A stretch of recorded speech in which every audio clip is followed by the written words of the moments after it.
ॐ यो भूतं च भव्यं च सर्वं यश्चाधितिष्ठति स्वर्यस्य च केवलं तस्मै ज्येष्ठाय ब्रह्मणे नमः। प्यारे देशवासियों, आज मैं एक ऐसे विषय पर चर्चा करना चाहता हूं जो इस समय बड़ा ज्वलंत है। यूजीसी के एक नियम को लेकर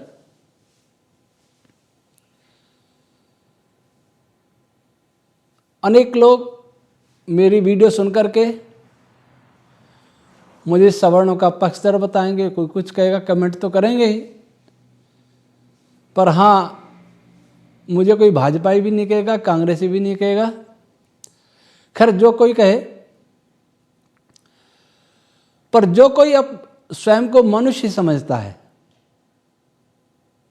मनुष्य, केवल मनुष्य,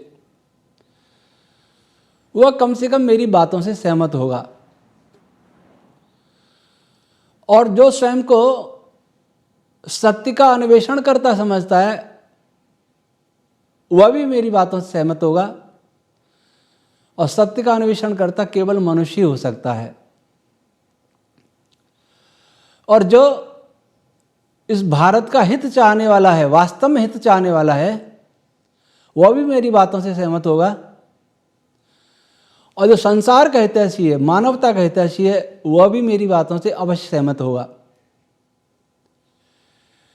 इसलिए आप सबसे निवेदन है कि यदि आप सत्य को जानना चाहते हैं, न्याय के पक्ष में हैं, संपूर्ण देश का हित चाहते हैं और आप सच्चे मनुष्य बनकर संपूर्ण विश्व का हित चाहते हैं,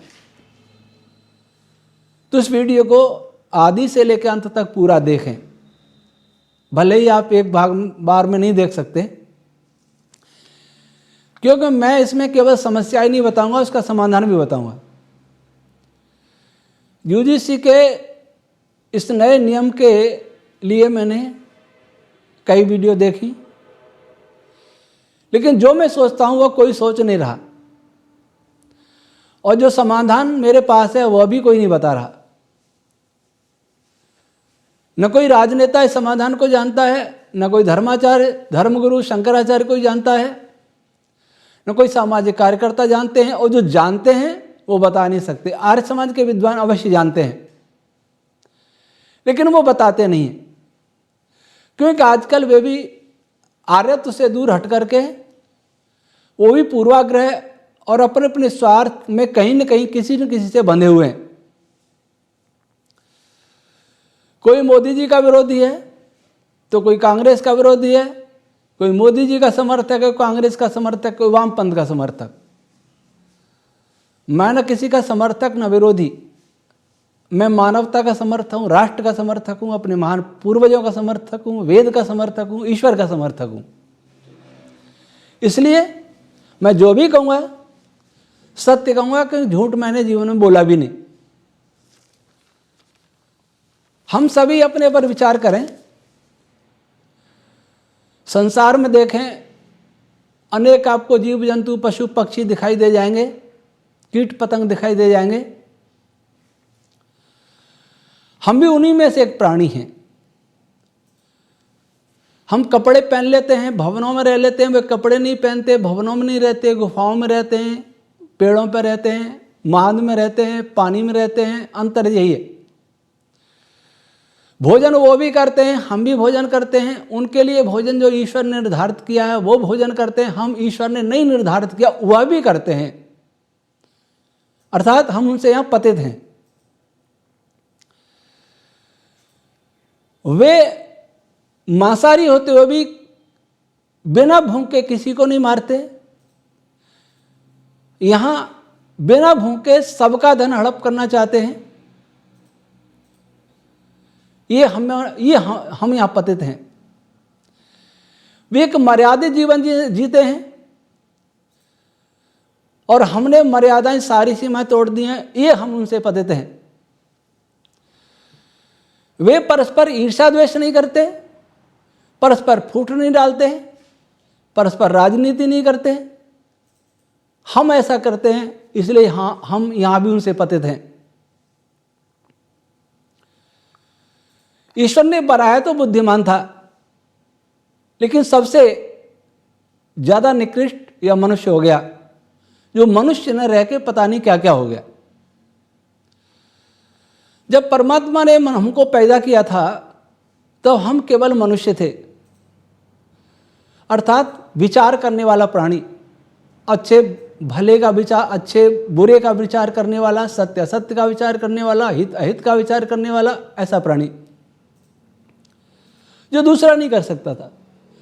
पढ़ लिखने वाला प्राणी, सृष्टि को जानने वाला प्राणी, वेद को समझने वाला प्राणी, मोक्ष की ओर जाने का यत्न करने में सक्षम प्राणी, वो हमको बनाया था। इसलिए हम दूसरों से भिन्न थे और परमात्मा भी हम बना के प्रसन्न हुआ, ऐसा समझो अलंकारिक भाषा में, कि मैंने बहुत अच्छा प्राणी बना दिया और बस मेरी रचना का अंत यहां होता है। लेकिन उसी प्राणी ने स्वजाति द्रोह में सबसे आगे, आपस में लड़ने में सबसे आगे, फूट डालने में सबसे आगे, स्वार्थ सिद्धि में सबसे आगे, नैतिक चारित्रिक पतन में सबसे आगे। आज जो घटना है, पहले हम केवल मनुष्य थे और मनुष्य के विभाग हुए, देव असुर गंधर्व किन्नर, ये ऋक्ष वानर, ये सब एक मनुष्य के वर्ग थे। थोड़ा बहुत शारीरिक अंतर था। रामायण और महाभारत को देखें, पहले मैं पिछली बातें कर लूं, उनमें जो आर्यावर्त देश में रहने वाले थे उनको मनुष्य कहा जाता था। किष्किंधा आदि में रहने वाले थे मनुष्य, उनको वानर कहा जाता था। हिमालय आदि पर्वत, हिमालय आदि में रहने वाले थे उनको देव कहा जाता था, और संभवतः देव दूसरे लोकों में भी रहते थे, उनको देव कहा थे, लेकिन थे हमारे जैसे ही। कुछ राक्षस थे, कुछ असुर थे, किन्नर थे, गंधर्व थे, ऋक्ष नाम के भी मनुष्य थे। ऋक्ष नाम का भी वर्ग था जिनको ऋक्ष मान लिया। गिद्ध नाम का भी वर्ग था हम में से, उनको गिद्ध मान लिया, जटायु गिद्ध पक्षी बना दिया।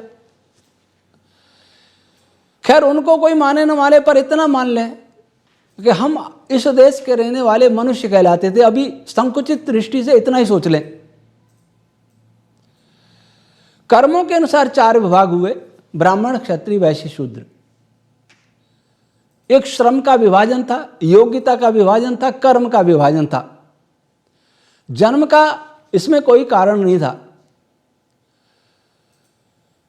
वर्ण परिवर्तन भी होता था, ब्राह्मण क्षत्रिय बन सकता था, वैश्य बन सकता था, शूद्र बन सकता था, शूद्र ब्राह्मण बन सकता था, ये सब होता था।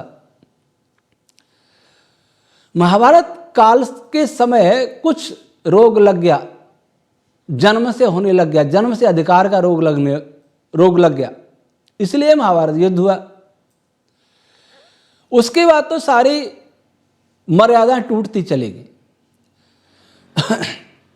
क्षत्रिय के बेटा क्षत्रिय कहलाने वाला हो गया, ब्राह्मण का बेटा ब्राह्मण कहलाने वाला हो गया, शूद्र का बेटा शूद्र कहलाने वाला हो गया। अलग अलग कर्म करने लगे। सिलाई का धंधा किया, दर्जी हो गया, बर्तन बनाए कुम्हार हो गया, कोई लोहार हो गया, ऐसे बनते चले गए। ये इनको जातियों का रूप दे दिया। फिर ये जातियां भी काम करे या नहीं करे उसी जाति की कहलाएगी। कमजोर वर्गों पर कुछ अत्याचार भी हुआ और कुछ नहीं हुआ, उसे बढ़ा चढ़ा के दिखाया भी गया। आज हमारे जो तथाकथित पढ़े लिखे लोग हैं, यूनिवर्सिटियों में पढ़ने वाले हैं, शोध संस्थानों में पढ़ने वाले लोग हैं, वे वही पढ़ते हैं जो विदेशी लिखते हैं, उसी को इतिहास मानते हैं जो विदेशी लिखते हैं, उसी को विज्ञान मानते हैं जो विदेशी लिखते हैं। आज से कुछ समय पहले मिस मेयो कैथरीन अमेरिका की एक लेखिका थी, उन्होंने एक पुस्तक लिखी थी मदर इंडिया। नाम सुन के बहुत अच्छा लगता, आकर्षक लगता है कि बहुत अच्छा लिखा हुआ, भारत को माता कह रही है। और उसमें भारत का वो गंदा चित्रण किया गया था, भारत को बदनाम किया गया था। और ईस्ट इंडिया कंपनी की मिलीभगत से लिखा और इसका खूब प्रचार हुआ। और उसमें इस प्रकार से बताया गया किस प्रकार से दलितों पर अत्याचार हुआ है। कुछ हुआ भी था, कुछ उन्हें बढ़ चढ़ के बताया। गांधी को मैं अच्छा व्यक्ति नहीं मानता, कोई हिंदुओं का हितैषी नहीं मानता, कोई सनातन धर्म का हितैषी नहीं मानता, लेकिन गांधी को भी कहना पड़ा मिस कैथरीन को कि ये मोरी का कीड़ा है।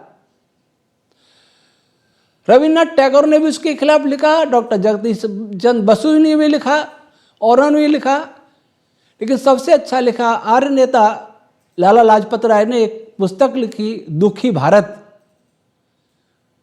अंग्रेजी में थी, हिंदी में अनुवाद किया आर्य विद्वान डॉक्टर भवानीलाल जी भारती ने। प्रत्येक हिंदू को दुखी भारत ग्रंथ पढ़ना चाहिए, प्रत्येक भारतीय को यह पुस्तक पढ़नी चाहिए, दुखी भारत, लाला लाजपत राय। सब जानते हैं लाला लाजपत राय कैसे थे, कितने बड़े देशभक्त थे। उसके बाद क्या हुआ, देश स्वतंत्र हुआ, कहने को स्वतंत्र हुआ, सत्ता का हस्तांतरण हुआ। उसके बाद क्या हुआ, उसके बाद व्यवस्था बदली। जब हमारे देश के नेताओं को पता था कि देश में छुआछूत आ चुका है, जनमना जातिगत व्यवस्था घर कर चुकी है, ऊंच नीच यहां खड़ा हो गया है, जन्म से अधिकार मांगा जा रहा है,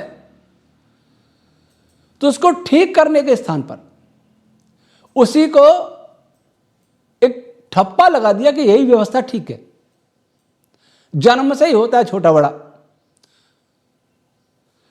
जो जन्म से क्षत्रिय अपने को कहता है वो क्षत्रिय माना जाएगा, वैश्य कहता है वैश्य माना जाएगा, शूद्र कहता है शूद्र माना जाएगा, ब्राह्मण कहता है ब्राह्मण माना जाएगा। और फिर जो क्षत्रिय और थे आगे आगे आगे उनको बांटते बांटते बांटते सबको बांटते बांटते आज हजारों जातियां हमारे देश में हो गई। कर्म से जिनको जाति मान लिया गया था उनको यथावत मान लिया। क्या यह बुद्धिमानी थी? संविधान वेत्ताओं की, नीति निर्धारकों की जो भारत में बुराइयां, ये बीमारी आ गई थी, उसको प्रमाणित कर देना कि हाँ यही है, जाति जन्म से होती है। जाति तो जन्म से होती है, मैं भी कहता हूं, बदली नहीं जा सकती। पर जाति होती क्या है? मनुष्य जाति है। गधा जाति, घोड़ा जाति, जाति नहीं बदल सकती। वर्ण बदल सकता है, व्यवसाय बदल सकता है।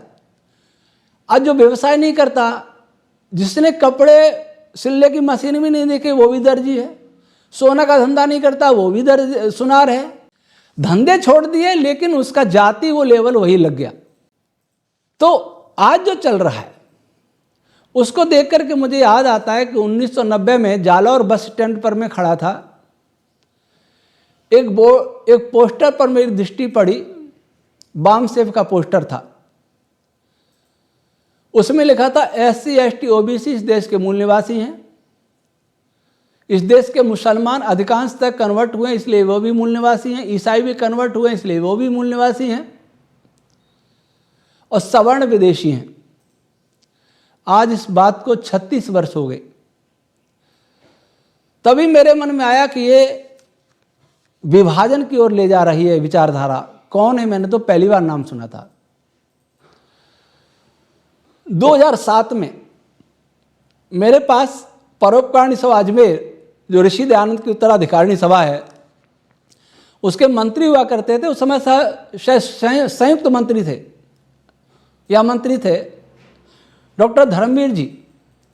उन्होंने मुझे 3 पुस्तकें भेजी, बामसे द्वारा प्रकाशित। एक पुस्तक थी आर्य विदेशी है DNA टेस्ट से प्रमाणित, और आर्य का अर्थ भी क्या? ब्राह्मण बनिए राजपूत, ये शब्द प्रयोग किए गए हैं। दूसरी पुस्तक थी स्वतंत्रता संग्राम, स्वतंत्रता का नहीं बल्कि ब्राह्मणों की वर्चस्वता की लड़ाई का अभियान था। झांसी की रानी मंगल पांडे से लेकर के और गांधी जी, ये सब उसी में डाल दिया। ये आजादी का आंदोलन नहीं था, ब्राह्मणों के वर्चस्व की लड़ाई थी। तीसरी थी महर्षि दयानंद बनाम ज्योतिराव फुले। उसमें महर्षि दयानंद जी को गाली दी गई थी। जिन महर्षि दयानंद और उनके अनुयायी आर्य समाज ने जातिवाद मिटाया, डॉक्टर भीमराव जी अंबेडकर को पढ़ाया, आर्य राजाओं ने पढ़ाया, उन्हीं को गाली दी गई। उस समय डीएनए वाली बात पर मैंने चैलेंज किया था वामसेप को, एक पुस्तक लिखी चेतावनी देश धर्म संकट में है। वामसेप ने शास्त्रार्थ की चुनौती स्वीकार नहीं की। आज मेरी एक पुस्तक है बोलो किधर जाओगे, वैदिकफिजिक्स.org पर ये फ्री पीडीएफ उपलब्ध है, पढ़ सकते हैं। उसमें एक चैप्टर वामसेप के मूल निवासी जो कहते हैं उन्हीं के लिए समर्पित है। वामसेप में पहले SC ST और मुसलमान थे, इनको ही कहा गया था मूल निवासी। और ये डीएनए वाली पुस्तक किसको समर्पित की थी? माइकल वामसात, जो तह विश्वविद्यालय वॉशिंगटन में बायोटेक्नोलॉजी डिपार्टमेंट का विभागाध्यक्ष था, उसको समर्पित की। और उसने ही टेस्ट कराया, ऐसा लिखा। जरा सोचिए, अमेरिका में बैठा हुआ भारत की नस्लों का टेस्ट कर रहा है कि विदेशी हैं कि स्वदेशी। जिस अमेरिका ने वहां के मूल निवासियों को करोड़ों की संख्या में मारकर शासन स्थापित कर लिया हो, आज वो एक टापू पर रह गए हो, रेड इंडियन, वो हमें मानवता का पाठ पढ़ा रहा है। वो हमें बता रहा है कि कौन मूल निवासी है, और हमने उसको हाथ हाथ ले लिया, हमारे देश के लोगों ने। उस समय मुझे लगा था, मैंने उत्तर दिया, उसका उत्तर नहीं दिया, तब मुझे लगा था कि शायद मैं सरकार को लिखूं। सरकारों को लिखा, भारत सरकार को लिखा, किसी की समझ में नहीं आया।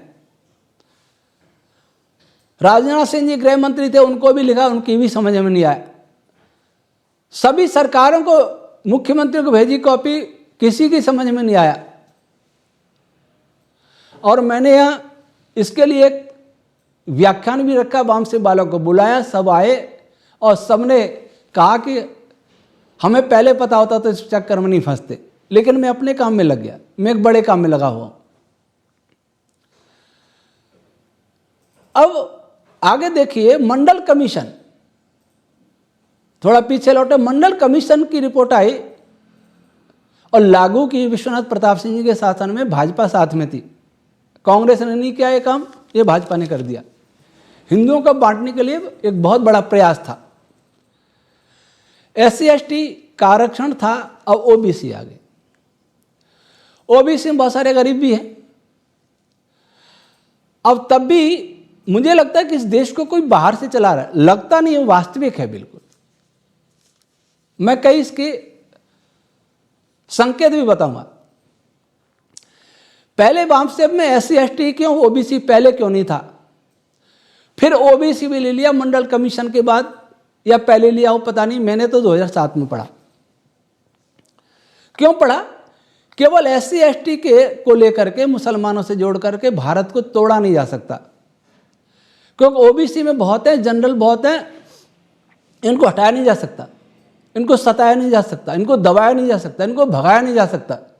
तो किसको जोड़ें? OBC के नाम से बहुत सारी जातियों को ले लो, उनको ले लिया। आर्य समाज ने भी आरक्षण के विरुद्ध में आंदोलन किए, खूब रैलियां निकली। फिर क्या हुआ? कुछ समर्थ वर्गों को भी आरक्षण दे दिया। अब इसलिए आरक्षण का विरोध आर्य समाज की ओर से भी बंद हो गया। मुसीबत क्या है कि हमारा हिंदू इतना लोभी है, इस लोभ के कारण राजा एक दूसरे के दुश्मन बने, विदेशी आ गए, यहां शासन कर गए। पुजारियों ने भेद बताए, राजाओं को मरवा दिया, विदेशी शासन कर गए। हम पैसे में बिके, हम सत्ता में बिके, हम प्रतिष्ठा में बिके, उपाधियों में बिके, और बिकते चले गए। तो वैसे ही कुछ वर्गों को आरक्षण, जो क्षत्रिय थे वास्तव में, जो किसी प्रकार से असमर्थ नहीं थे, ताकत से नहीं थे, पैसे से नहीं थे, बुद्धि से नहीं थे, फिर भी उनको OBC में माना। भरतपुर में जाटों का शासन था, मीणाओं का शासन रहा। अब वो मीणा ST में, भरतपुर और हरियाणा UP को छोड़ करके राजस्थान के जाटों को OBC में लिया। फिर अब पता नहीं क्या स्थिति है, शायद वो भी मांग कर रहे थे हमें भी आरक्षण दो, सबको पिछड़ा बनने की होड़ लगी। कोई ये नहीं कहता कि न्याय करो सबके साथ, जो दबा हुआ है, सताया हुआ है, गरीब है, उसके साथ न्याय करो। और न्याय का तरीका ऐसा हो कि किसी और के साथ अन्याय न हो जाए। जब समर्थ लोग भी आरक्षण के उसमें चले गए, कुछ लोग रहे के केवल, तब आरक्षण के विरोध में कोई नहीं बोलने वाला। फिर कहा सवर्णों को आर्थिक स्तर पर पिछड़ा घोषित कर उनको 10% मोदी जी ने दिया, वो खुश हो गए। थोड़ा सा खुश करना, पीछे से चाबुक भी मारना। ये चाबुक मारा गया यूजीसी ने। SC ST वाला पहले ही एक कानून है और उसकी बहुत झूठी शिकायतें भी होती हैं। इसी आधार पर कुछ साल पहले कोर्ट ने कहा था कि पहले शिकायत का थोड़ा वेरिफिकेशन कर लीजिए, फिर गिरफ्तार करो। सारे देश में आंदोलन मचा दिया। सरकार ने सर्वोच्च न्यायालय के निर्णय को फाड़ करके रद्दी में फेंक दिया। सारे सांसद एक मत हो गए। लेकिन उसी कोर्ट ने लिबरलेशन कानून लाया, घृणित कानून, पापी कानून। एक भी सांसद नहीं बोला। माननीय डॉक्टर सत्यपाल सिंह जी बोले, जो आज संसद में भी नहीं है। एक विद्वान थे पूरी संसद में, जो धर्म और प्राचीन भारत के विज्ञान ज्ञान की चर्चा किया करते थे, शास्त्रों की चर्चा किया करते थे। वो बोले अब संसद में नहीं है। डार्विन के विकासवाद को चुनौती दी, मंत्री पद से हट गए। अर्थात सत्य कोई मत बोलो। कोई नहीं बोला। मंडलेश्वर, महामंडलेश्वर, शंकराचार्य, RSS, आर्य समाज, कोई नहीं बोला। सब मौन बैठ गए। सबने सिर झुका लिए। सिर झुके ही नहीं, मुझे तो लगता है। बात बात वो उपद्रव करने वाले पता नहीं सारी सेनाएं कहां चली गई। अब उस कानून को फाड़ दिया। इसमें बताते सर्वोच्च न्यायालय में शिकायतें गई कि जाति सूचक शब्दों से अपमानित करते हैं, तो उसके लिए तो SC ST एक्ट पहले ही से था। फिर क्या जरूरत पड़ी? सारे देश में, केवल विद्यालयों में नहीं है, विश्वविद्यालय में नहीं है, पूरे देश में। वो तो OBC वालों ने भी शिकायत लगे, हमें भी करते हैं। अब उनको भी जोड़ दिया। बचे कौन? थोड़े से बच गए। वो अपने को सवर्ण कहते हैं। समस्या क्या है कि राजपूत आदमी चाहता मुझे लोग राजा की तरह माने, मुझे ठाकुर साहब कहें। कोई राजा रहा है तो उसको महाराजा साहब कहें, महाराणा साहब कहें, वन्ना कहें, सम्मान दें। उनको उन शब्दों से मोह नहीं जा रहा। एक बार कोर्ट ने भी कहा था, किसी ने महाराजा प्रयोग कर दिया, कोर्ट में इन राजाओं की लड़ाई चलती रहती है। मेवाड़ में देखो क्या हो रहा है। जयपुर में भी परिवार में खूब चढ़ी थी, बीकानेर में चल रही है। कोर्ट ने कहा महाराजा नहीं लिख सकते, लोकतंत्र है, राजतंत्र नहीं है। बात ठीक है। जब कोई राजा नहीं लिख सकता, कोई ठाकुर नहीं लिख सकता दस्तावेज में, सरकारी दस्तावेज में, तो कोई राजपूत कैसे लिख सकता अपने को? क्योंकि राजा ही नहीं तो राजपूत भी नहीं हो सकता। उनको राजपूत कैसे मान लिया? जब उनका शासन नहीं, उनको क्षत्रिय कैसे मान लिया? और कैसे इसी आधार पर उनको आरक्षण से बाहर किया? जब आज कोई पढ़ाने वाला, दिशा निर्देशक ब्राह्मण नहीं है, तो उनको ब्राह्मण कैसे मान लिया? और ब्राह्मण माने के उनको सर्वोच्च मान के अपने आरक्षण से बाहर कैसे किया? जहां आपका स्वार्थ है वहां तो कहो कि राणा मन लिखो, राजा मन लिखो, ठाकुर मन लिखो। और जहां आपका स्वार्थ नहीं है, जहां आपको फूट डालनी है, वहां राजपूत बना के बाहर कर दो। क्षत्रिय मान लो, किसी को ब्राह्मण मान लो, किसी को वैश्य मान लो। ये दोगली नीति क्यों चल रही है? विचार करिए, विचार की बात है। जब राजा नहीं तो राजपुत्र कैसे हो गया? अब इन्होंने इसी समय यह कानून क्यों लाया, इस पर भी मैंने विचार किया। इस समय कानून लाने से पहले इन्होंने और प्रयोग किए कि जो ताकतवर लोग हैं, सेना में भी खून बहाते हैं, खूब सेना में पदक भी जीतते हैं, पराक्रम दिखाते हैं, प्रसिद्ध हैं, उनको आपस में कैसे तोड़े?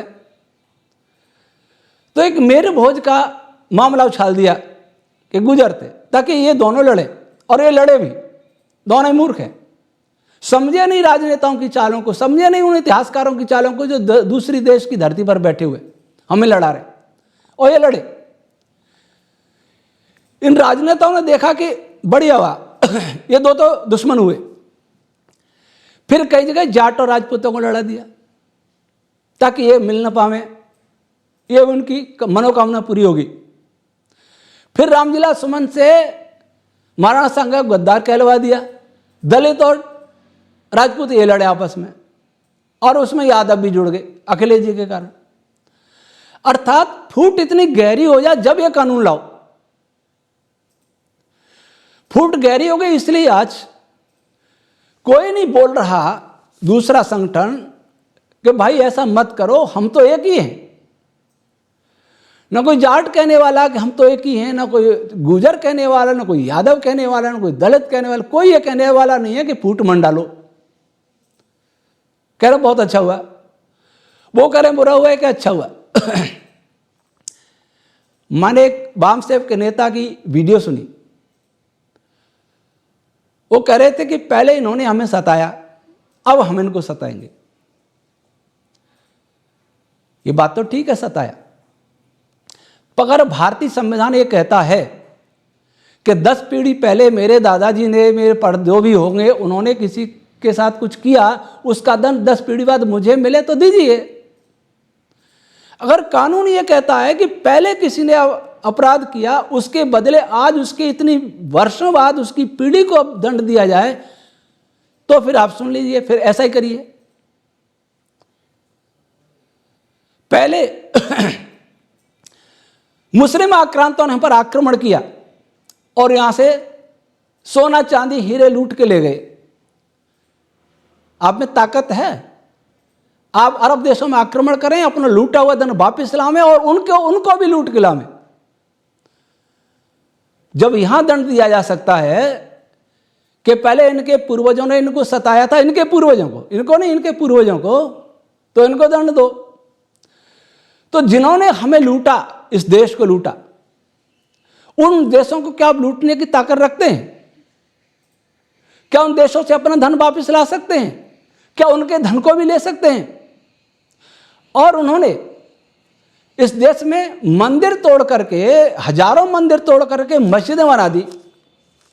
क्या और उन मस्जिदों को तोड़ के आप वापस मंदिर बना सकते हैं? और क्या अरब देशों में जाकर के उनकी मस्जिदों को तोड़कर मंदिर बना सकते हैं, जैसे उन्होंने हमारे देश में किया? अगर यही होता है कि पूर्वजों का दंड वंशजों को दिया जाए, तो वहां भी करिए। देखिए बाबर के वंशज कहां कहां हैं, देखिए, और इब्राहिम लोदी के, तैमूर लंग के वंशज कहां कहां हैं, देखिए खिलजी के वंशज कहां कहां उन देशों में जाकर आक्रमण करिए, हिम्मत है तो। ये कानून, ये फॉर्मूला यही क्यों है? सारी दुनिया में लागू करिए। अंग्रेज लूट के ले गए, हमारा रुपया ले गए, सोने का, चांदी का, सारा ले गए, और कितना ही धन ले गए यहां से, कितने ही ग्रंथ ले गए। अगर आप ऐसा ही करते हैं कि पिछले का बदला लिया जाएगा, तो जाइए इंग्लैंड पर आक्रमण करिए, फ्रांस पर आक्रमण करिए, पुर्तगाल पर आक्रमण करिए, और उनसे अपना धन लूटा हुआ आप वापस लीजिए और उनके भी लूट के लाइए। और दूसरी बात, हमारे देश में 25 करोड़ मुसलमान हैं लगभग, ये सब कन्वर्ट हुए, बदला ले रहे हैं, तो वापस इनको कन्वर्ट हिंदू बनाइए, लीजिए बदला। और जो मुसलमान है मूलतः, उनको भी हिंदू बनाइए, क्योंकि उन्होंने हमारे बनाया, हम उनको बनावे। ऐसे ईसाइयों को बनाइए। अगर यही करने लग गए तो इस जंगली राज का परिणाम क्या होगा? आप जिनको सता सकते हैं, कमजोर समझते हैं, कम समझते हैं, उन पर तो आप सता सकते हैं। आपने बहुमत कर लिया, थोड़े से रह गए, करेंगे भी क्या? सत्ता चाहिए। पर याद रखिए, आप राम मंदिर बना के वोट लेते हैं, बनाते भी, और राम का वंशज एक भी नहीं उस ट्रस्ट में। राम के वंशजों को तो अलग थलग करते हैं और श्री राम की पूजा करते हैं, उनके नाम से वोट मांगते हैं। आज सारे मंदिर व्यवसायिक हो गए, पर्यटन स्थल हो गए। कभी ये मंदिर भक्ति के केंद्र हुआ करते थे, साधना के केंद्र हुआ करते थे, पाखंड के भी होते थे पर साधक भी हुआ करते थे। ऐसा नहीं कि सब पाखंडी हो। यहाँ मारवाड़ा भी मठों की परंपरा है। आज तो नहीं, सारे गांजे वाले हैं, अफीम वाले हैं बहुत सारे लोग, लेकिन पहले यहाँ भी सुना है साधक हुआ करते थे। आज सब जगह पर्यटन, जो साधना के स्थल पर्यटन स्थल, ताकि पैसा मिल जाए। इसके लिए कुछ भी करना पड़े, सबसे पैसा चाहिए। मछली मार के पैसा चाहिए, गाय मार के पैसा चाहिए, शराब बेच के पैसा चाहिए, वेश्यावृत्ति करा के भी पैसा चाहिए, 100 भी रेस्टोरेंट है, पैसा चाहिए केवल। आखिर इस पैसे का उपयोग किसके लिए हुआ? लोग कहते हैं पैसा होगा तो सेना मजबूत, हमने सेना मजबूत की। बिल्कुल, इसके लिए मोदी सरकार धन्यवाद की पात्र है। इसरो और DRDO बहुत अच्छे आगे बढ़ रहे हैं, सेना बहुत मजबूत हुई है। पर याद रखें, सेना बाहर के दुश्मनों से रक्षा कर सकती है, अपने दुश्मनों से रक्षा नहीं कर सकती। जिस देश में जाति में खंड खंड होकर के देश में आग लगेगी तो सेना कुछ नहीं कर पाएगी। और ये विदेशी यही देख रहे हैं कि ऐसा हो और ऐसा होगा। मुझे लगता है ये नेता भी सब उनसे मिले हुए, इल्यूमिनाटी का इशारे पे चल रहा है। किस पे चल रहा है मैं नहीं जानता, पर चला कोई और रहा है। कोई देश का हितैषी नेता ऐसा नहीं कर सकता। जाति गणना की बात लालू जी किया करते थे बिहार में, और हमेशा विरोध करती थी भाजपा। कांग्रेस ने भी कभी समर्थन नहीं किया, लेकिन आज स्वीकार कर लिया। अब जाति, जो जानता ही नहीं है जाति। मैं भाभा एटॉमिक रिसर्च सेंटर में जाता था, वैज्ञानिकों में पता ही नहीं लगता कौन किसी जाति का है। सेना में भी जातियों को कोई पता नहीं रहा। रेजिमेंट भले ही जाति के नाम से बना, उनको भी भंग करना चाहिए। जाति के नाम पर राजपुर रेजिमेंट, जाट रेजिमेंट, अहिर कहते हैं, हमें भी चाहिए। एक जाति से समाप्त करिए ना। सेना में भी जाति पूछी जाएगी, सेना में दुश्मनी पैदा होगी। सेना में आज जो प्रयोग UGC ने कॉलेज यूनिवर्सिटियों में किया है, वो प्रयोग, ये केवल प्रयोग है। मैं जो मानता हूं ये केवल प्रयोग है। ये कानून पूरे देश में लागू होगा एक दिन, और देश में जिसका सवर्ण कहते हैं वो पिस जाएगा। क्योंकि अगर झूठा कोई केस करेगा तो उसके लिए कोई दंड का प्रावधान नहीं है। समस्या है, बाकी तो कोई बात नहीं। अच्छा, एक बात बताएं, जाट इतना कमजोर है क्या जिसको कोई सता सकता है?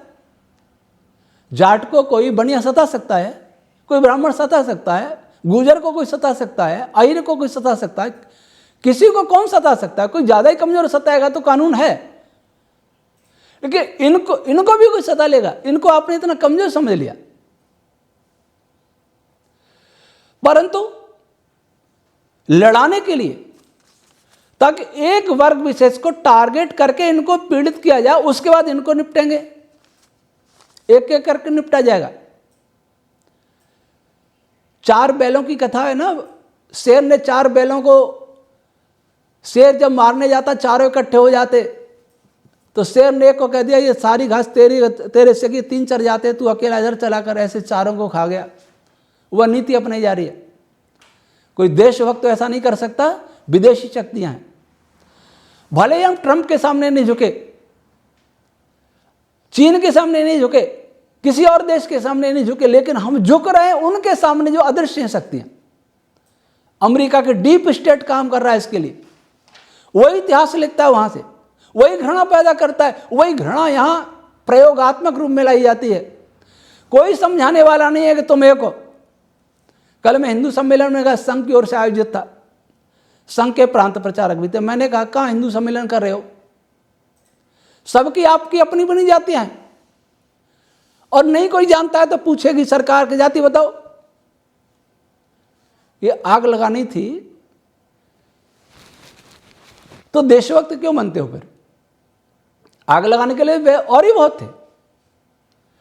कुछ लोग कहते हैं कि तो जातियां तो पहले से हैं, तो हैं जो पहले से है। पहले तो राजतंत्र भी था, दे दो राजतंत्र, वापस ले आओ, छोड़ दीजिए सत्ता। फिर जो पहले था वही करोगे। पहले कन्या को जिंदा मार दिया जाता था जन्मते ही, क्या आज भी ऐसा ही करोगे? पहले छोटे छोटे बच्चों के विवाह हो जाए, क्या आज भी ऐसा ही करोगे? जो पहले था उसी को मान लोगे? फिर देश में ये परिवर्तन किस बात का है? आप ये सोचते हैं कि ऐसा करके आरक्षण दे करके लड़ा करके इनका हित कर रहे हैं, तो सुनिए, सवर्ण कमजोर हो जाएगा तो बीजेपी कमजोर होगी, और बीजेपी कमजोर होगी तो फिर जो है वो भी नहीं बचेगा। हालांकि अब कोई अंतर नहीं रहा। कुछ लोग चाहते हैं कि सारी पार्टियां कमजोर हो, ऐसा गदर मचे आपस में कि कोई विदेशी आकर के बैठ जाए और आएगा। न्यू वर्ल्ड ऑर्डर की का ही तो ये युद्ध चल रहा है सारी दुनिया में। मैं राजा दुनिया का कि मैं ही राजा, और उससे भारत अछूता नहीं रहेगा। विश्व युद्ध के कगार पर है, प्रकृति अपना रौद्र रूप दिखाने वाली है, कब धरती नष्ट हो जाए कोई कह नहीं सकता। वैसी स्थिति में आपको जातिवाद बढ़ाने की पड़ी। अब आप कहेंगे कि मान लीजिए जाति नहीं लिखवाएंगे, आप में से कितने कहते हैं कि हम मनुष्य हैं, वो अपनी जाति मनुष्य लिखवाएंगे, और मनुष्य लिखवाएंगे तो कोई मानेगा भी नहीं आप मनुष्य हो। मनुष्य लिखवाएंगे तो कोई मनुष्य मानेगा भी नहीं। अच्छा, दूसरी ये भी चर्चा कर लें कि इस कानून का होगा क्या। एक तो ये फूट पड़ेगी। दूसरा, मान लीजिए कोई छात्रा पढ़ रही है, उसको किसी ने छेड़ दिया, छात्रा सवर्ण वर्ग की है, छेड़ दिया तो वो एक्ट लगवा देगा उस लड़की पर, तब क्या हुआ। कोई विद्यार्थी, आज प्राय चर्चा होती है, राहुल गांधी को सुना, इस कंपनी का सीईओ ब्राह्मण, उसका सीईओ ब्राह्मण, उसका सीईओ ब्राह्मण, उसका सीईओ ब्राह्मण को रिजर्वेशन तो है नहीं, योग्यता से गया है, तो योग्यता नहीं चाहिए।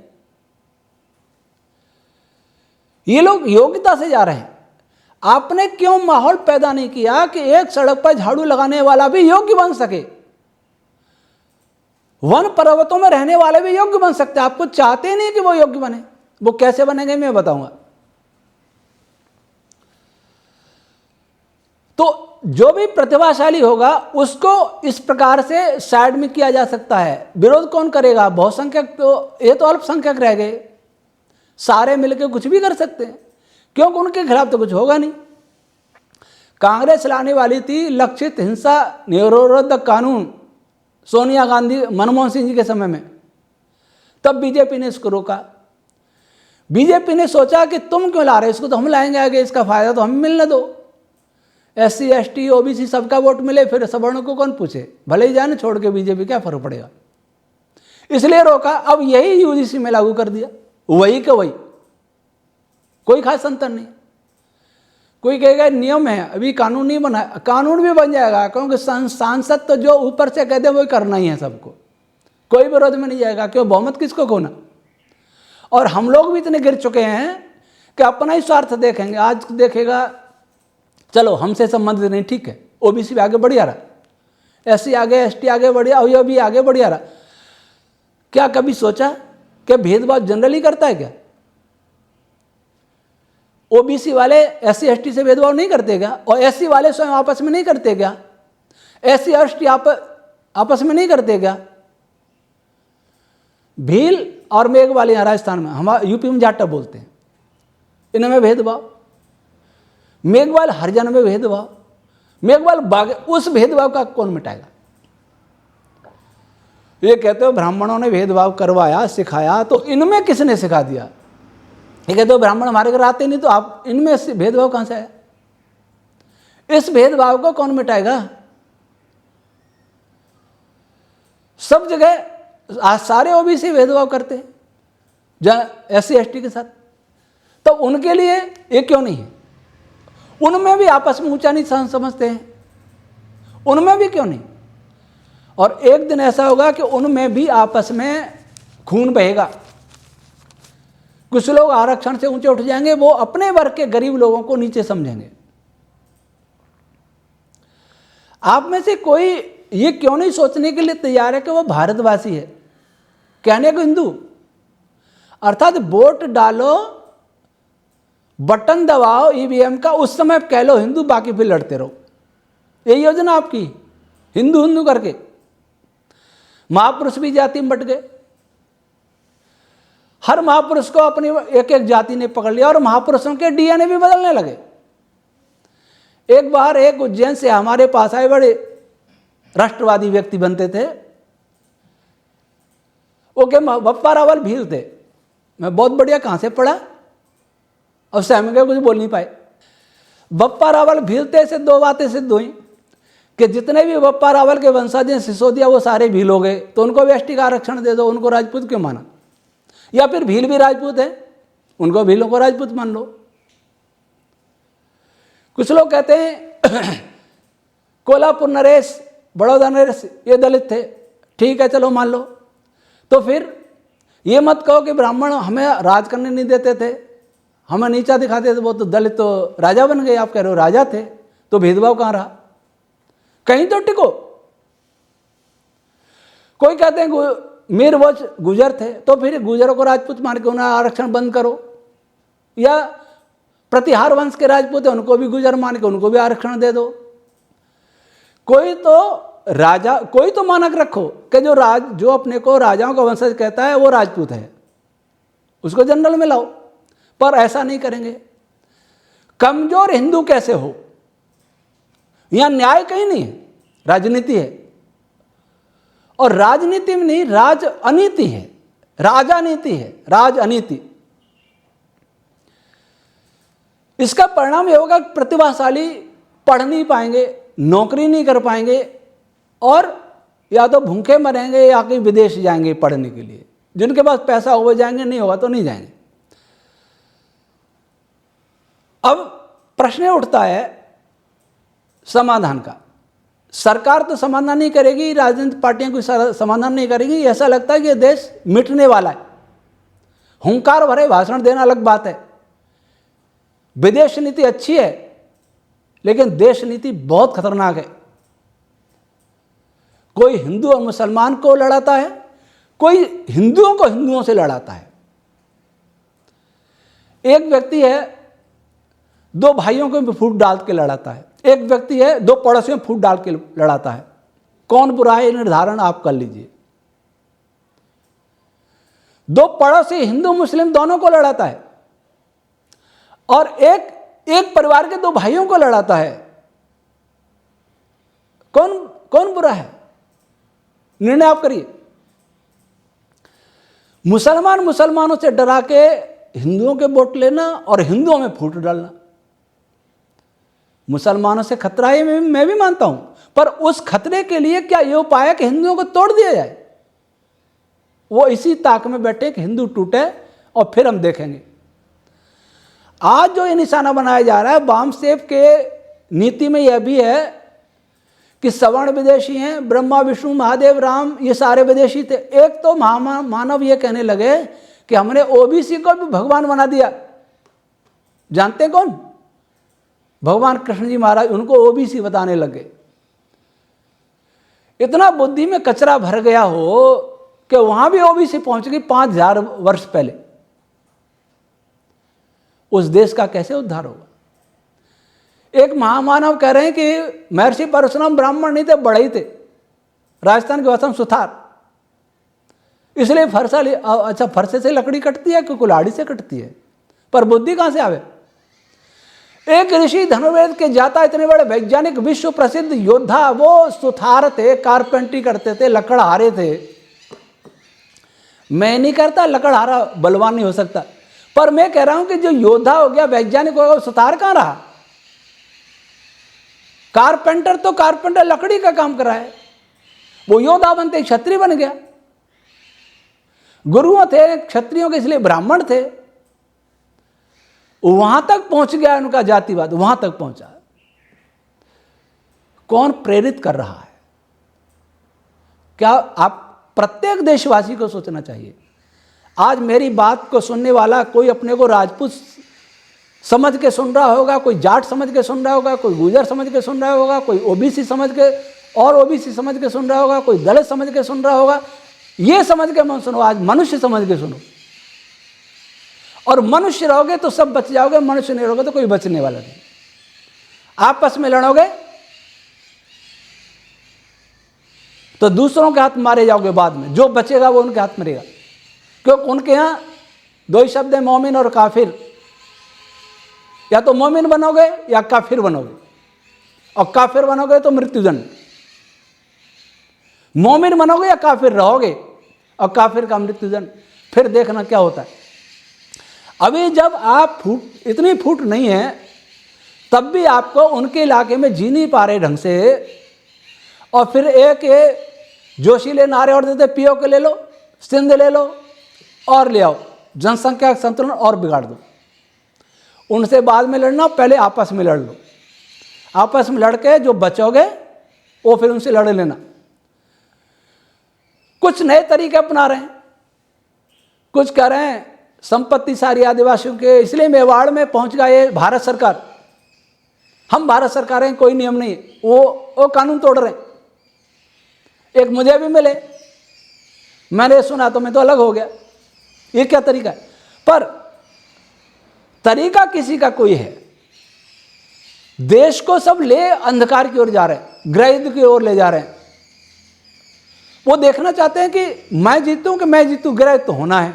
मुझे यही कहा था कि गृह तो होना ही है, अपन देखे अपन जीते, ऐसा ही सब खेल खेल रहे हैं। लेकिन खेल खेलने वाले भी बचते नहीं, आग लगाने वालों के भी घर जलते हैं। अब प्रश्न आता, मैंने बहुत सारी समस्या बता दी, और अब तक तो मैं वोट देता था, अब तो किसी को वोट देना ही नहीं, क्योंकि कोई भी देश का हित नहीं चाहता। भाषण दे सकता है, दिखावा कर सकता है, देश का हित नहीं चाहता, क्योंकि देश में जातियां रहेंगी, जातियां शासन करेंगी, तब तक देश नहीं बच सकता।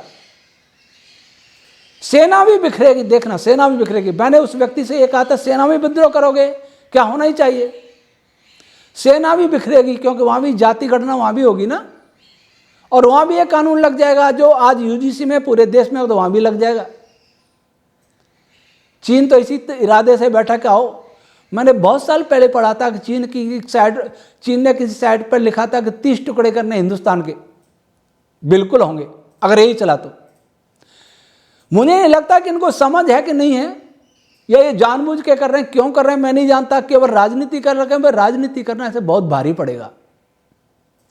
समाधान, जिस समय देश स्वतंत्र हुआ था,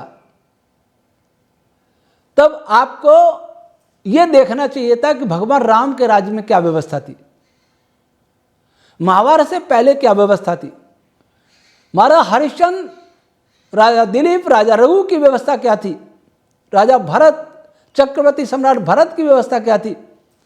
मनुस्मृति को ढंग से पढ़ लेना, पर मनुस्मृति तो आपने पढ़ी, उसमें मिलावट बहुत थी, वो जला दी। मनुस्मृति के आधार पर बहुत सारे संविधान चल रहे हैं देशों के। अभी अश्विनी उपाध्याय को देखा था, 10 देश, जिन देशों की नकल की हमने, उन वे देश मनुस्मृति के आधार पर चल रहे हैं। मतलब मौसम बेस वही है मनुस्मृति। सत्यार प्रकाश ही पढ़े लेते ऋषि दयानंद का, और मनुस्मृति पढ़ते, महाभारत भी पढ़ते। महाभारत में पढ़ेंगे तो भीष्म पितामह ने लिखा है कि शूद्र भी मंत्री होता है, शूद्र को भी मंत्री बनाया जाना चाहिए। इतने शूद्र मंत्री हो, इतने ब्राह्मण मंत्री हो, इतने क्षत्रिय मंत्री हो, इतने वैश्य मंत्री हो। चारों वर्ण मंत्री पद पर होते थे। एकलव्य राजाओं की पंक्ति में सुशोभित बैठे, विराजमान थे राजसूय यज्ञ में। ये सारे विदेशियों की चालें बदनाम करने की हिंदुस्तान को, इस देश के ब्राह्मण क्षत्रियों को, सच्चे ब्राह्मणों को, सच्चे क्षत्रियों को। झूठे तो बदनाम, झूठों को तो आलोचना होनी भी चाहिए, लेकिन सच्चों को बदनाम करने के लिए तो क्या हमें नहीं मानना चाहिए कि जब मनु कहते हैं कि जन्म से कोई ब्राह्मण क्षत्रिय वैश्य शूद्र नहीं होता, कर्म से होता है, और वो परिवर्तन भी होता है। उन्होंने ऋषि दयानंद सत्यार प्रकाश में लिखा कि 5 वर्ष तक माता पढ़ावे। आज मैं पूछता हूं, इस देश में सबसे कम पढ़े लिखे दलित ही क्यों हैं?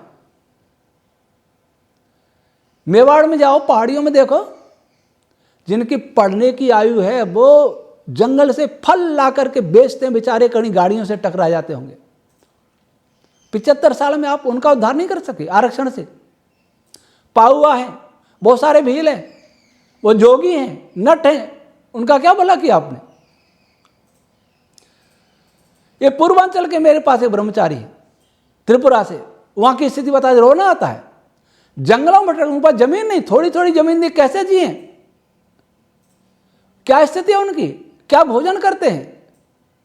क्या व्यवस्था की सरकारों ने उनके लिए कहेंगे आपका कोई संविधान क्या कर रहा है उनके लिए? अगर आप उनको मनुष्य मानते, भारतीय मानते, तो सत्यार्थ प्रकाश में लिखा हुआ ये बात मानते कि 5 वर्ष तक माता पढ़ाए, 8 वर्ष की आयु तक, अर्थात 3 वर्ष पिता पढ़ाए, 8 वर्ष हो जाएंगे पूरे। फिर सारे देश के बच्चे एक ही गुरुकुल में पढ़े, सरकारी विद्यालय हो, प्राइवेट नहीं हो। आज आप निजीकरण क्यों ले जा रहे हैं देश को?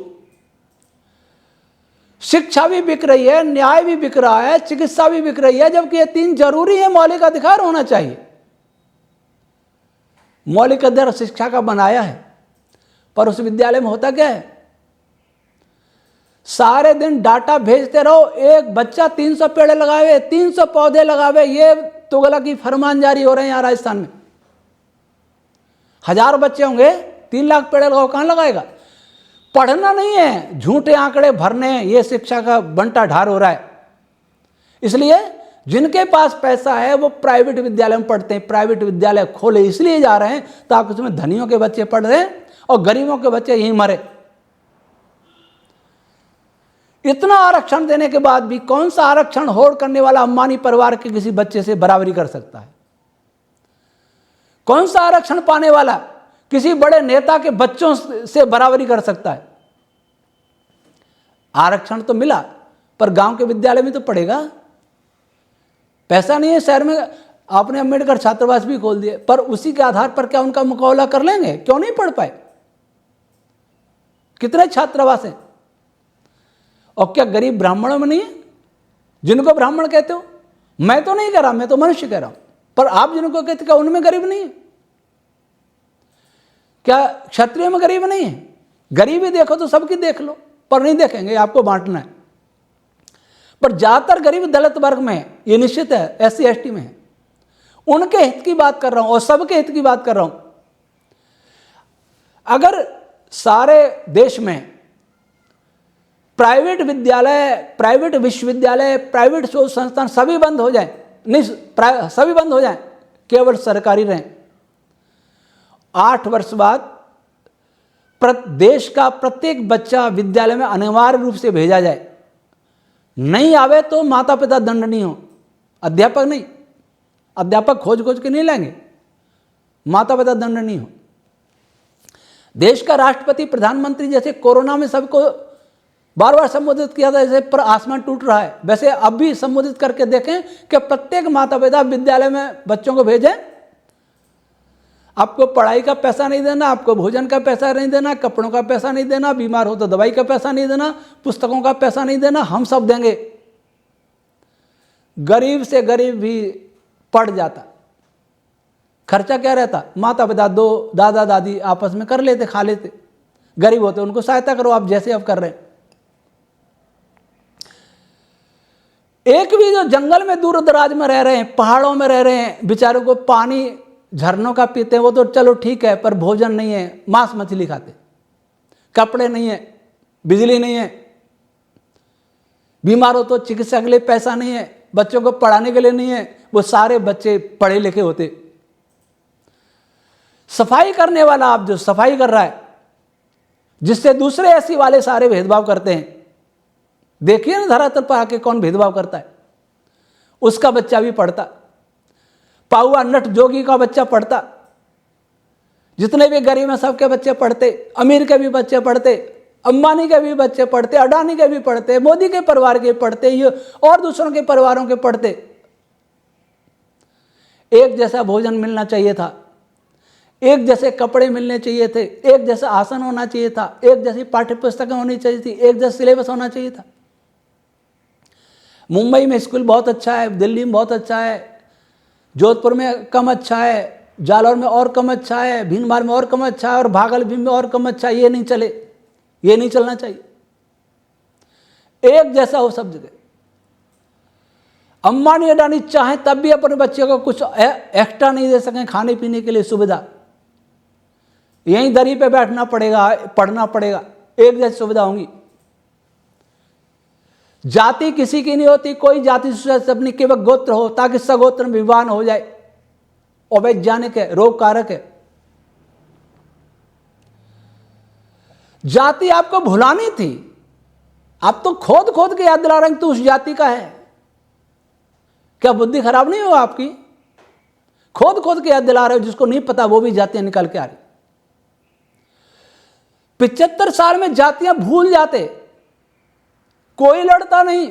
ये होती सामाजिक समरसता, ये होती हिंदू हिंदू करते हो, हिंदू ही लिख लेते जाति। अब क्या लिखोगे? धर्म लिखोगे हिंदू, और जाति में कोई कुछ लिखेगा, कोई कुछ लिखेगा। मनुष्य तो कहीं गया, मनुष्य हिंदू पे आ गए, हिंदू से अब पता नहीं क्या क्या हो गए। आपके शमशान अलग हैं, आपके मंदिर अलग हैं, आपके धर्मशाला अलग हैं। कितना कितना कितना अपना विनाश करोगे? और राजनेता और विनाश कर रहे हैं, और आप उनके हाथ की कठपुतली हैं। तो जब ऐसे विद्यालय में सब पढ़ते, 25 वर्ष तक आयु तक सारे पढ़ के विद्वान हो जाते। और शिक्षा ऐसी होती जो अपना पेट भरने वाली भी हो, और नैतिक आचरण भी ऊंचा बनाने वाली हो, विज्ञान भी हो और अध्यात्म भी हो, कला कौशल भी हो, इंजीनियरिंग भी हो, हस्तकला भी हो, कृषि भी हो, ताकि कोई बेरोजगार न रहे, कोई आरक्षण नहीं मांगे, कोई ये न कहे कि हमारे साथ भेदभाव। जाति बताओगे तो भेदभाव होगा। अच्छा, 2 आदमी जा रहे हैं ट्रेन में या विमान में, किसी को आपस की जो तथाकथित जातियां नहीं मालूम, भेदभाव करेगा कोई? होटल में आते कोई करता है भेदभाव? क्योंकि जाति पता ही नहीं होती, और जाति पता लगी तो भेदभाव शुरू। तो जाति को बताना ही क्यों? जाति मनुष्य है, ये क्यों नहीं उनको पढ़ाया जाता? आपने प्रेम से सीखो ऐसा सिखाया नहीं है, भाईचारे से रहो ऐसा सिखाया ही नहीं है। आप रामकृष्ण के वंशज हैं इसलिए गर्व करो ऐसा सिखाया नहीं। आज तो मोदी जी की एक और वीडियो सुनी, बड़ा आश्चर्य हुआ। रामायण और महाभारत कहानियां हैं, हो गया नाश। किसी कहानी के, किसी किस्से के पात्र का मंदिर बनाया अरबों रुपया खर्च करके। क्या जरूरत थी फिर, जब कहानियां ही हैं तो? ये बात जो विदेशी कहते हैं वही हम कहने लग गए हैं, कोई नहीं बोल रहा। शंकराचार्य को पालकी चाहिए गंगा तक, पालकी से नीचे उतरना, शंकराचार्य का पद की गरिमा नष्ट हो जाएगी। राजनीतिक भाषण देंगे पर इस पर कोई नहीं बोल रहा, और बोलेंगे भी तो वहां भी उनकी राजनीति हो जाएगी। अब विद्यालय में पढ़ता, सबको समान सुविधा, समान चिकित्सा, सब कुछ होता। बीमार होता तो चिकित्सा उनकी होती, कपड़े उनके लाने होते। अच्छा, घर वालों पर क्या खर्च रह जाता? गरीब से गरीब ही पढ़ा लेता और अच्छी पढ़ाई कराता। उसके बाद योग्यता अनुसार काम मिलता, कोई इंजीनियर बनता, कोई डॉक्टर बनता। तब -40 वाला डॉक्टर नहीं बनता। अभी नीट में सिलेक्शन हुआ है -40 पर। मान लीजिए उसने जीवन में 10,000 रोगियों को देखा, तो 10,000 मानो कि 2,000 तो दलित हो, उनको भी मारेगा कि नहीं मारेगा? उस पर कोई जाएगा? क्वालिफाई कर लेगा, MBBS और MD MS सब कर लेगा।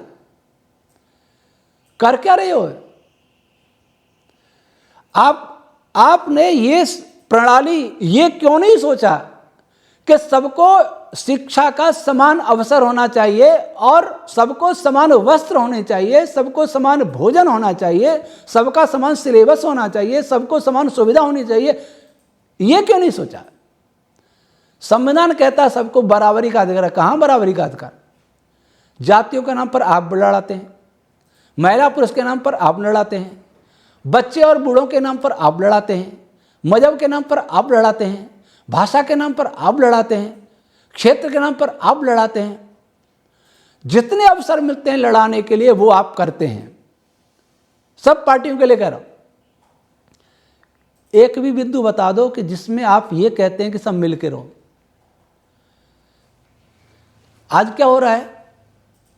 सड़क पर कुछ लोग लड़ रहे हों, एक कहेगा बैठो बैठो, शांति करो शांति करो शांति करो, लड़ो मत आपस में, इससे शांति हो जाएगी क्या? आप दबंग हो तो हो सकता है डर की वजह से थोड़ी हो जाए, फिर लड़ेंगे। उपाय क्या है? ये कोई न्याय है क्या? लड़ो बल, ये कोई न्याय है? न्याय ये है कि उनसे कहो कि आप बताइए आपकी क्या समस्या, क्यों लड़ रहे हो।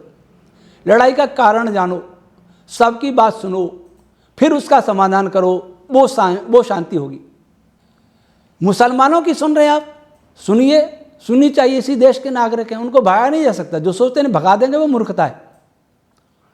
दलितों की सुनिए, ओबीसी की सुनिए, जनरल की भी सुनिए। और इनको ओबीसी जनरल इसको खत्म क्यों नहीं करते? जाति का कॉलम ही समाप्त कर दें।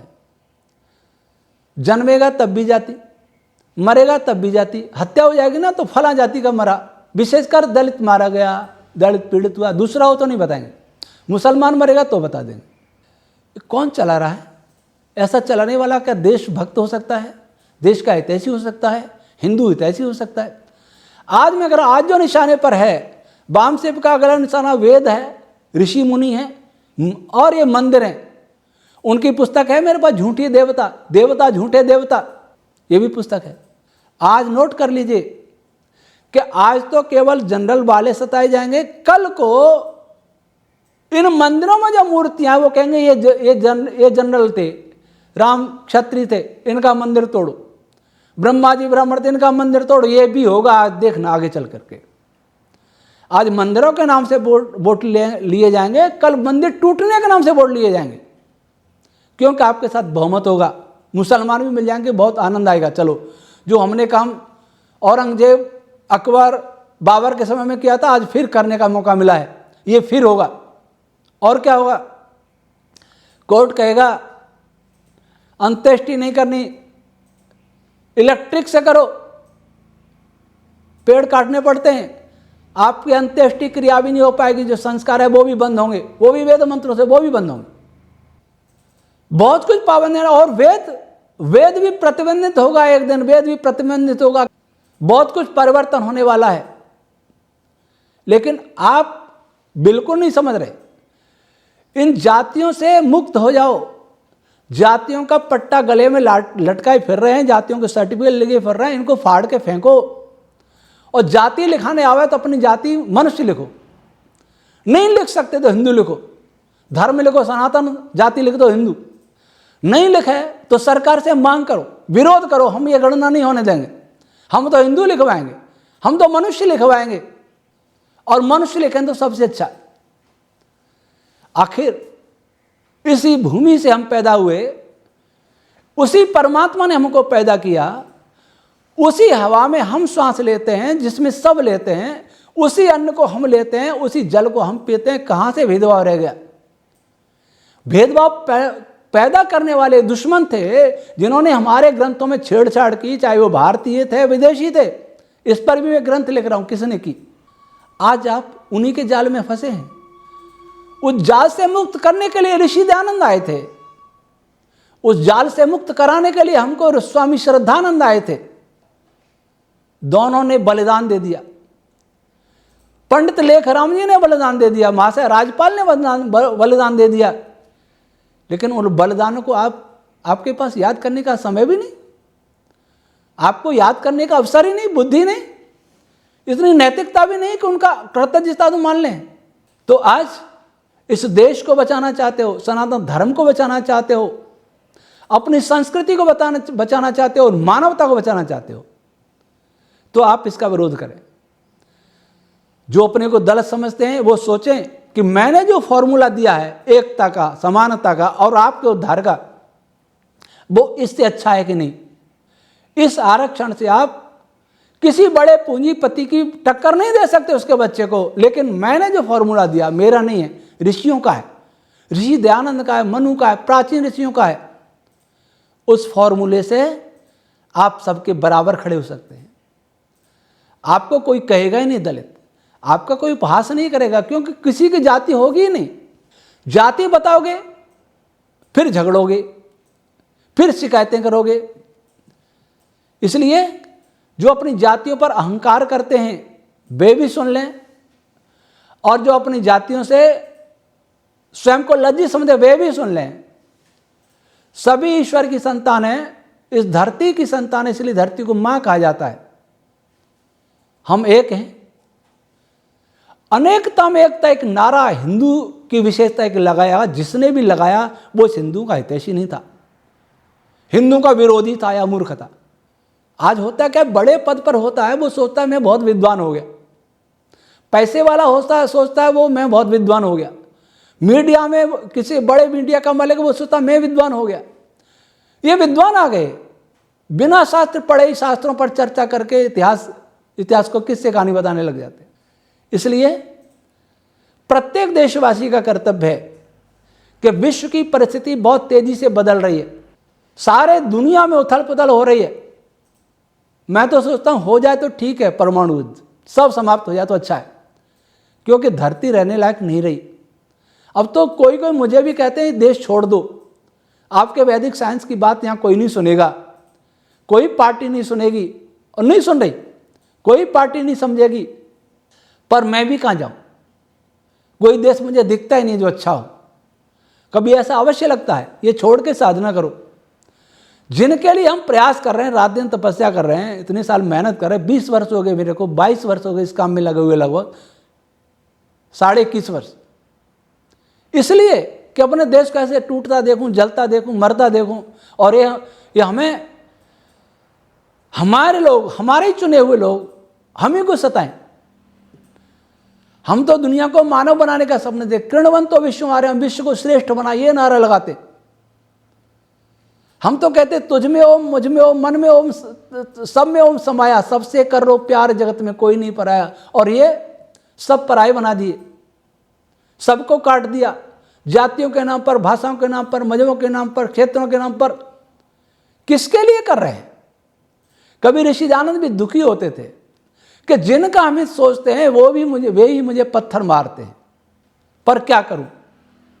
उनका आत्मा भी रोता था, हमारा भी रोता है कि जब तक जी कुछ करें, अपना प्रयास करें, ईश्वर की दृष्टि में तो अच्छा ही कर रहे हैं।